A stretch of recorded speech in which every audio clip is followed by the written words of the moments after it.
So, shifting tactics, we're going to talk about embracing imperfection. The brain is hardwired to notice things that are not perfect because that's where we find uniqueness, interest, and a lot of positive assets.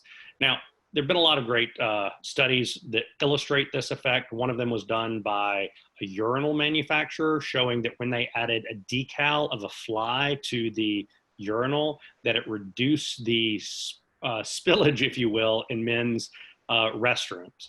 And it was just illustrating the effect that we are drawn towards imperfection. Now, more broadly than that, the concept of having imperfections can create the belief that something is more real or better than when things seem too symmetrical and identical. And this is easy to exploit within the marketing space by leveraging something called the Pratfall effect. Yeah, if you could take a look at these two cookies here and ask yourself which cookie looks more appealing, 66% of people prefer the cookie on the left. And you can see that it has more imperfections. Puffing out. Looks like it had probably had some more butter, some more of all that good cookie goodness going on. It looks like an actual cookie compared to the other one. And that's the power of imperfection here.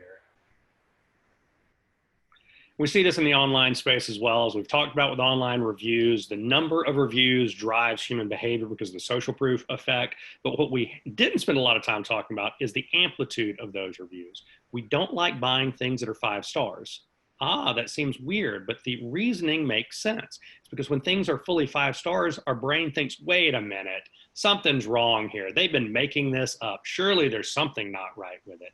As a result, people by a huge margin are much more likely to purchase something with a 4.2 to 4.5 rating, because what that conveys is there may be something wrong with it, and they'll dig in, and as soon as they find any flaw, it validates the positive things that they believe about that product. So you don't want perfection in most places. We've seen some companies leverage this to help grow. Avis, as you I'm sure likely have seen, goes by the moniker "We Try Harder." What you may not know is almost 5 decades ago, Avis was on the verge of going out of business. They had had a decade where they just couldn't make any money. They weren't growing until they launched this phrase. And it was basically taking a negative that, hey, we're not number one, and turning it into a positive. And that year they turned a profit, and it was the beginning of a rocket sled of growth. They haven't looked back since. And now Avis can widely be considered a bear. They're one of the huge players in the industry. And they fight tooth and nail with Hertz, but because they are leveraging this piece of imperfection, it feels more believable when they say something. So we're not number one, therefore we try harder. So people go, oh, you must try harder. Yeah, this is an advertisement from Apple here, and this demonstrates the subtle way that embracing imperfection can engage people and be interesting. So let's check it out.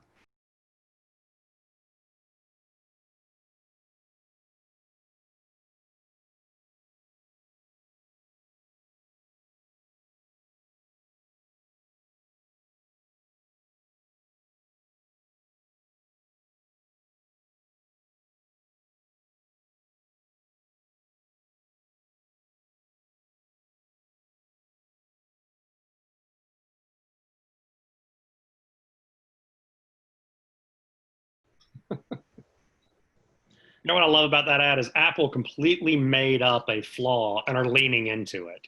And it's because it still leverages that human fascination with imperfection. Yeah, distractingly good. I love that tagline. And I think a lot of our workouts are looking like that nowadays. When they occur. Yeah. Well, we're working out in private, so we could do whatever karaoke performance we want to do. That's one true. of the benefits now of the current climate. Now, this is an ad that instead of giving you too much details, just check it out. Try to think about what's going on here, because it's This is where they lean hard into something that could be perceived as a major negative. Mm-hmm.